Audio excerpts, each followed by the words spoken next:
Welcome to Pillow Time Lore, a quiet space where stories soften the edges of the day. As you settle into bed, take a slow, deep breath and let it out gently. There's nothing you need to do right now. No to-do lists, no stress, no pressure. Let go of today. The noise, the busyness, the outside world. It can all wait until morning. You've made it through the day. Now it's time to rest.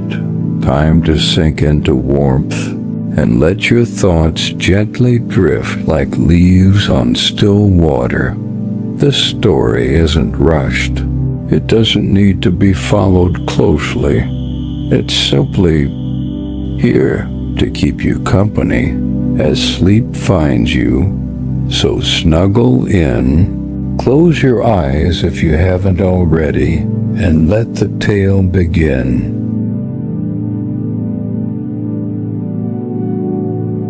It was a golden afternoon, slipping slowly into twilight. The sky held that soft, magical glow where blue meets warm amber, as though the heavens were holding their breath before nightfall. In a quiet corner of a beautiful old garden, filled with marble paths and whispering trees, a young boy sat alone on a cold stone bench. He was not just any boy. He was a student, thoughtful and intelligent, with the kind of eyes that searched for meaning in everything. But on this day, his eyes searched for something they could not find, and in their place, tears shimmered.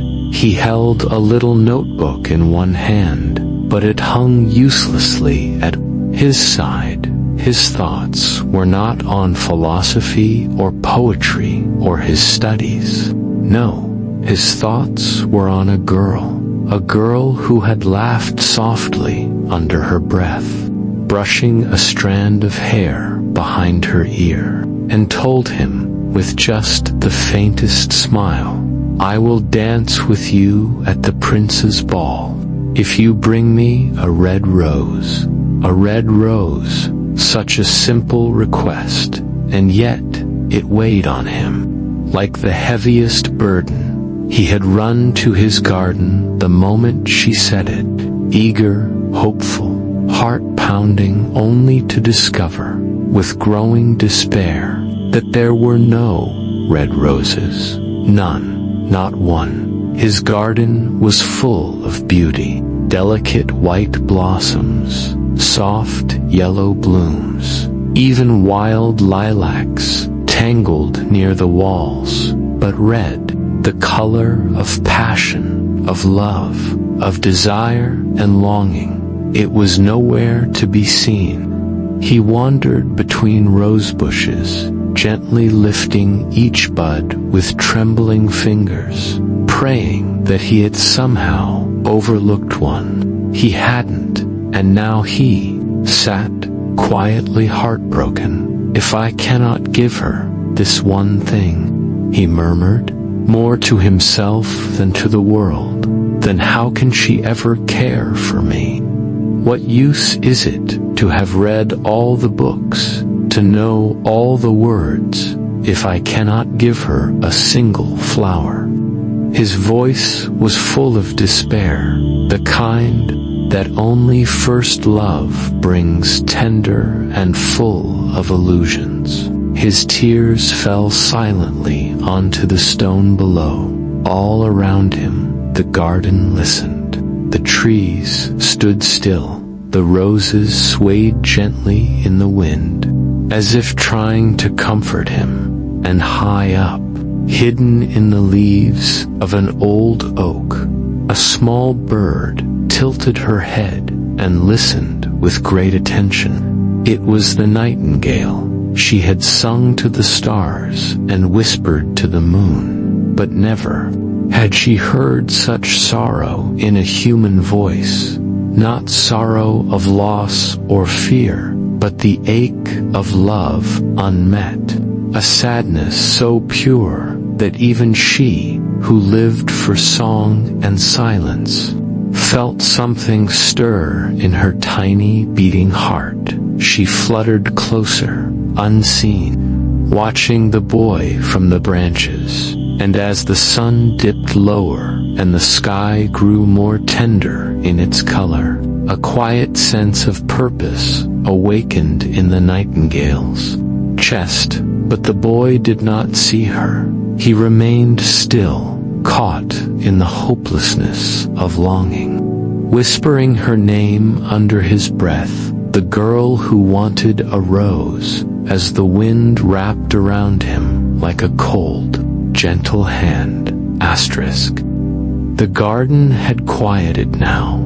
Shadows stretched long and soft across the ground, and the hush of evening wrapped the world in velvet stillness.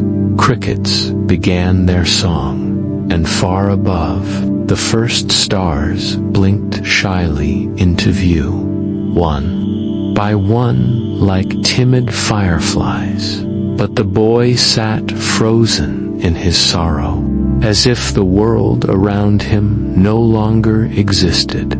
High above him, nestled in the gentle cradle of an old oak tree, the nightingale watched. She was small, with feathers the color of moonlight, and eyes bright with knowing. She had lived in the garden all her life, singing through summer mornings and whispering her lullabies into the night. But this evening, her song had stilled. Something about the boy's sadness had stolen even her voice. She tilted her head, listening not just with her ears, but with the delicate, ancient sensitivity only creatures of the wild possess. The boy's words were simple, but his soul, it was crying out, and the nightingale, who had never loved a human before, felt her little heart ache. Why is he weeping? She whispered to herself. Why does his voice tremble like leaves in the wind? Just then, a green lizard, slick and sly, slithered over a stone and smirked up at the tree. He weeps for a rose, the lizard hissed, flicking his tongue. A red one, to win the love of a foolish girl. And with that, he vanished into the bushes, unimpressed. But the nightingale was not so quick to dismiss it. A rose, she echoed gently. He wants a red rose, for love. The wind carried the boy's voice again, broken and low. He was still speaking to no one. She said she'd dance with me if I brought her a red rose. But I have nothing to give her, not even that. The nightingale felt something stir inside her, something ancient and sacred. She had heard of this kind of love in stories whispered by flowers and sung by rivers. A love that gives, not takes. A love that hurts, not for selfish gain, but because it is true, pure. Her little wings trembled. I have sung to the stars of many things, she murmured, but never of such love, a love that asks for nothing, but the chance to give, down below.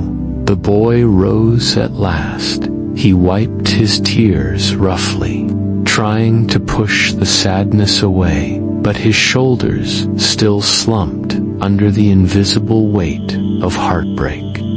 He walked slowly back toward his house, leaving the garden in silence. The nightingale watched him go, a growing resolve in her tiny chest.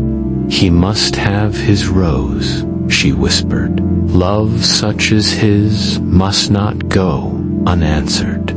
And with a sudden, fluttering leap, she took to the sky. Her wings cut gently through the evening air as she flew from tree to tree, seeking out the flowers of the garden, the secrets of the night. The wind lifted her like a lullaby, and the stars blinked brighter, as if they too knew something rare and sacred was beginning. The nightingale, the smallest creature in the garden, had made a decision. She would help the boy. She would find him a red rose, even if the night itself had to bleed it into bloom. The garden was still again. The boy had long since gone, and the stars had climbed higher into the sky, scattering like bits of broken silver across the dark. The moon, full and heavy, bathed the world in soft light, and through this quiet the nightingale flew, wings silent, eyes searching. She darted from branch to branch, from tree to tree, pausing now and then to listen. The flowers whispered secrets of the soil, and the wind carried old stories, but none held the answer she sought. Where could she find a red rose for the boy? At last, she perched upon a low branch near the white rose bush and began to sing, not her usual song for the moon or morning, but a song for the boy. It was not a song of sorrow or joy. It was curious, gentle, filled with wonder. Why does he weep for love? She sang. Why does his heart ache for a girl who gave him only a condition? Why do humans love so deeply and so painfully? The oak tree, old and wise, rustled above her. Because love is what gives meaning to their days, it murmured, an agony to their nights.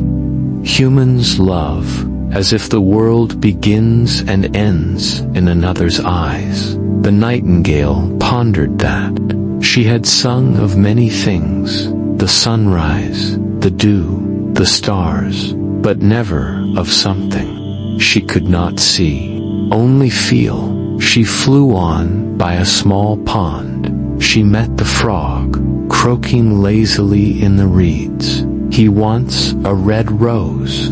The frog grunted. Tell him to stop being foolish. What's the point? Love fades, flowers die. She'll find someone else with rubies or pearls, anyway. But the nightingale shook her head. No, I heard his voice. His sorrow was pure. His heart was young. It may be foolish, yes, but it is true. She flew to the edge of the garden, where the white roses grew tall and proud. Will you give me a red rose? She asked softly. The white rose shook its head. I cannot. I only bloom in pale shades, like the moon. She went to the yellow rose bush, and you. I carry the warmth of sunlight, said the yellow rose, but I do not know the color of longing. So she flew on, tireless, determined, and all the while, a soft ache had begun to form in her chest. The boy's sorrow had entered her in some small, quiet way, and now it sat beside her heartbeat. She did not know if it was love or something else, but it made her sing differently, slower, deeper. I do not understand love, she whispered to the wind, but I think I want to. Somewhere in the distance, the sky began to shift from inky black to the softest gray. A new day would begin soon, but the nightingale had not yet found the red rose. Her search had only just begun. The sky had turned a soft blue-gray now, the stars slowly fading as the first hints of morning crept in. The world was still asleep, the perfect time for secrets to unfold. The nightingale, wings aching but heart determined, glided quietly to the farthest corner of the garden. There, half hidden behind ivy and thorn, stood an old rose tree. It was different from the others, taller, darker, with deep green leaves that shimmered slightly with dew. She landed gently on one of its branches and whispered, "Do you have a red rose for the boy?" There was a pause, a long, thoughtful silence. "I do," it said, "but it comes at a cost." The nightingale tilted her head. "What kind of cost?" "To bloom. A red rose," said the tree. "I must be fed with music, with song, sung with a nightingale's heart pressed to my thorn. All night long, you must sing with your breast against me. The rose will be dyed with your life's blood." The nightingale's small chest rose and fell. She was silent, not from fear, but from awe. "Will the rose be truly red?" she asked, softly. "As red as the boy's longing, as red as love itself," the tree answered. She looked up toward the heavens, which were beginning to pale with morning light. Somewhere beyond those skies, the boy was still sleeping, dreaming perhaps of dancing, of love, of a rose he thought would never be. Could she really do this? She thought of his voice, so full of grief, yet so pure. She remembered the way his tears fell without shame, the way his hands had trembled when he spoke her name. Yes, his love, though human, was real, and real love deserved a real rose. "I will do it," the nightingale whispered. "I will give him the rose." The tree bowed its heavy branches in respect. "Then prepare yourself. You must sing as the moon rises, until the thorn has taken every note, and every beat of your heart." She fluttered down, resting near the sharpest thorn. The wind stirred, soft and slow, like a sigh, and in that moment, the garden felt sacred, as if something holy had just been decided, not by kings or men, but by a creature no bigger than a hand, with nothing but a voice and a heart. She looked once more toward the boy's window in the distance. He would never know, and yet she sang anyway. Evening fell once more, and with it came the silence of expectation. The sky turned a deep navy blue, scattered with quiet stars. The moon, bright and round, rose slowly above the horizon, casting a silver glow across the garden. Everything felt hushed, as if nature itself was holding its breath. The nightingale sat upon the rose tree's branch, motionless. Before her, the thorn waited, sharp, thin. She pressed her delicate breast against the thorn. Pain, sharp and sudden, but she didn't pull away. Instead, she sang. Her voice rose slowly into the night, clear and trembling, sorrow and beauty all tangled into a melody. It told a story of a boy with a fragile heart, of a girl who asked for something simple, of a rose that did not yet exist, almost white, but as the nightingale's, pouring all her heart into every note. The pain grew. Her blood, small and unseen, seeped into the thorn. The rose drank it quietly, greedily. The petals turned blush pink, then crimson, then deeper still. Still, she sang. She sang of first meetings and hopeful eyes, of whispered promises, of aching silence, of love that gives without being asked to, of sacrifice made in secret. Her voice quivered once, as if the trees and flowers understood the sacredness of what was unfolding. Finally, as the final petal unfurled into perfect red, the nightingale's song faded into a whisper. Her tiny heart, full of beauty and pain, gave one last beat. Then, silence. The rose stood tall on its branch, deep red, flawless, glistening in the moonlight. Beneath it, lying still, was the nightingale, her wings gently folded, eyes closed. She had given everything, and no one saw. The sun began to rise slowly, its first rays golden and sleepy, brushing the sky with soft pinks and warm oranges. The garden stirred gently, as if stretching after a deep slumber. Leaves glistened with dew, a soft breeze moved through the branches like a whisper, and on the tallest branch of the old rose tree, a single red rose gleamed in the sunlight. It was perfect, velvety petals, deep crimson like wine, curled delicately around a golden center. The flower looked as though it had always belonged there, timeless, beautiful, and alive. But it hadn't always been there. Beneath it, on the cool grass, lay the nightingale. She was still, her small body curled gently like she had fallen asleep.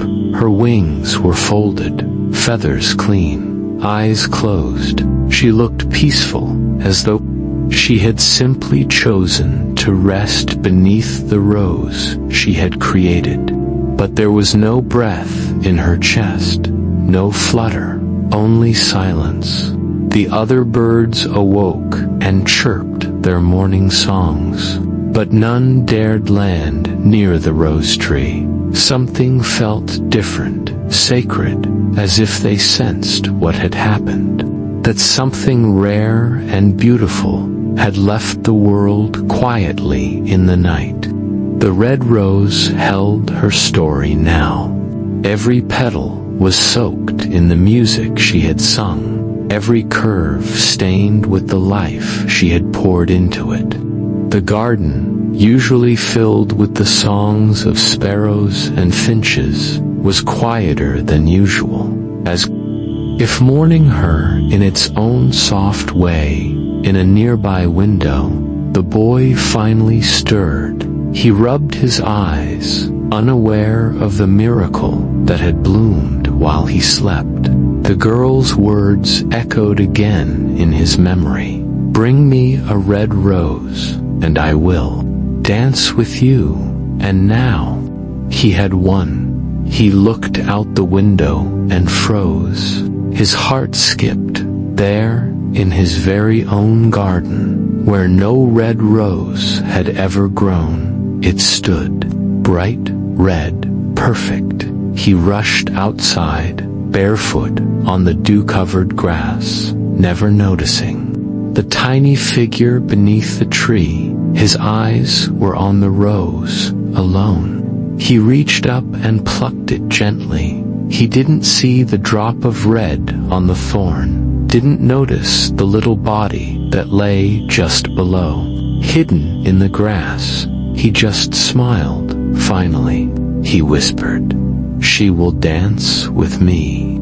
And he ran inside. The garden was still again. The wind passed softly over the rose tree, rustling the leaves. A final breeze fluttered over the nightingale's feathers, and then nothing. Her story was done. The boy held the rose carefully, admiring its flawless petals. It looked so perfect. He almost didn't believe it was real. Its color was deeper than any flower he had seen. Not red like paint, but red like something alive. He smiled, imagining the girl's reaction. Surely now she would be impressed. He dressed quickly, fixing his hair, tucking in his shirt. He held the rose as if it were a priceless treasure and walked confidently through the town. But back in the garden, the rose tree stood still. Its job was done, and beneath it, the nightingale still lay, unnoticed, uncelebrated, unmourned. Her little chest would never rise again. The morning wind kissed her feathers one last time before drifting away. The boy arrived at the girl's house, excitement bubbling inside him. She was sitting on her porch, shining like the sun, dressed in pale gold. He walked up, a bit shy but proud. "I have brought you a red rose," he said, holding it out like a gift from the heavens. "You said you would dance with me if I found one." She looked at the rose for a moment, then her expression changed. "Oh," she said flatly, "it doesn't match my dress." The boy blinked. I thought." She waved her hand, and besides, she added, "The Chamberlain's nephew sent me real jewels. They sparkle much more than a silly flower." He stared at her, stunned, the rose still in his hand. "It's a beautiful rose," he whispered. She shrugged. "I'm sure it is. But what does a rose matter compared to diamonds?" And with that, she turned and walked inside. The boy stood there for a long time. The world suddenly felt quieter. He looked down at the red rose in his hand, the rose that had cost a life, though he would never know it. And then he threw it in the street. The rose landed in the dust. A cart passed by and crushed it beneath its wooden wheel. The boy turned and walked away. "Love is ridiculous," he muttered to himself. "It is impractical. It is foolish. I shall go back to my books." And he did, but in a quiet garden far away. A red rose had once bloomed from the heart of a nightingale. A song had been sung with her last breath. A sacrifice made, and no one had seen it, not even the one it was made for. The red rose lay crushed in the dust. The boy walked slowly down the lane, hands in his pockets, head lowered. His heart, once filled with poetry and hope, now felt hollow. The girl's rejection echoed in his ears, not because of the words, but because of how casually she had said them, as if his feelings were nothing more than a passing breeze. He passed the rose tree once more, not even noticing the tiny body lying beneath its branches. The nightingale, silent forever, had given everything for a love that wasn't even noticed. The morning light fell gently on her feathers. Her eyes were closed, her wings folded. A few drops of blood still clung to the rose's thorn, glinting in the light, but no one would ever know, no one would ever understand. Back in his room, the boy sat at his desk. He picked up a thick book, opened it, and tried to read. Logic, science, facts. They didn't hurt, they didn't betray. "Love is foolish," he muttered. "It is impractical, irrational, a waste." And so, with a single thought, He buried every feeling he had ever cherished outside.